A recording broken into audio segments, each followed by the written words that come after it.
നിന്നോട് ഞാൻ പലതവണ പറഞ്ഞിട്ടുണ്ട് ആ പട്ടിയെ കൊണ്ട് കളയാൻ. ഞാൻ കളയൂല. ചെറുക്കം, നീ എന്റെ ക്ഷമ പരീക്ഷിക്കരുത്. 2 കാലുള്ള പട്ടികളെ ഇവിടെ സഹിക്കാൻ വയ്യ, അപ്പോഴാണ് അവന്റെ 4 കാലുള്ള പട്ടി. അമ്മ എന്തൊക്കെ പറഞ്ഞാലും ഞാൻ കൊണ്ട് കളയൂല. നീ ഇന്നീ പട്ടിയെ കൊണ്ട് കളഞ്ഞില്ലെങ്കിൽ പട്ടി കിടക്കുന്നിടത്ത് നീയും, നീ കിടക്കുന്നിടത്ത് പട്ടിയും കിടക്കും. കുരയ്ക്കാൻ പഠിച്ചോ മോൻ? അമ്മേ, ഒരു അമ്മയില്ല. കൊണ്ട് കളയടാ. വാ, നമുക്ക് ഇവിടെ നിന്ന് എങ്ങോട്ടെങ്കിലും പോവാം. ഈ തള്ള സമ്മതിക്കൂല.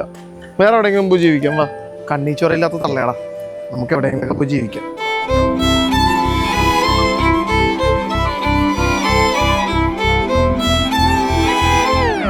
ഓ, ഈ കൊല വെട്ടാറായല്ലോ.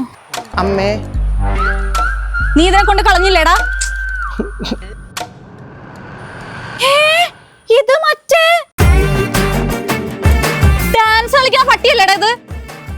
നീ എന്താ പറ്റുള്ള കെട്ടിച്ചോണ്ട് വന്നേക്കുന്ന? ഞാൻ ഈ പട്ടിനെ കൊണ്ട് കളയാൻ വേണ്ടി പോയപ്പോൾ ഈ പട്ടിനെ വേറൊരു പട്ടി കളയാൻ വേണ്ടി കൊണ്ടുവന്നു. അങ്ങനെ ഈ 2 പട്ടികളും കണ്ടുമുട്ടി 2 പട്ടികളും എൻ്റെ മുമ്പ് മുട്ടുകൂത്തി എന്നിട്ട് ഞങ്ങൾ ഇവിടെ ഇട്ടിട്ട് പോലെ പട്ടി എന്ന് പറഞ്ഞപ്പോൾ എൻ്റെ മട്ട് മാറിയമ്മേ. നിന്റെ മണ്ടയ്ക്ക് 2 കൊട്ട് കിട്ടാത്തതിന്റെ കേട. ഇനി വെച്ചങ്ങൾ ആര് നോക്കാനാ? അയ്യോ, അമ്മ നോക്കണ്ട. ഇവൻ നോക്കിക്കോളും, ഇവള് നോക്കിക്കോളും. അമ്മ അച്ഛനെ നോക്കണ പോലെ. പിന്നെ അമ്മക്ക് വയ്യെങ്കിൽ ഞാൻ നാളെ തന്നെ ഇവരെ കൊണ്ട് കളഞ്ഞേക്കാം. എന്റെ പൊന്നു മോനെ വേണ്ട. ഇനി ഒരു 3ാമതൊരു പട്ടീനെ കൂടെ സഹിക്കാനുള്ള ത്രാണി എനിക്കില്ല. അപ്പൊ നോക്കിക്കോട്ടെ. വാ.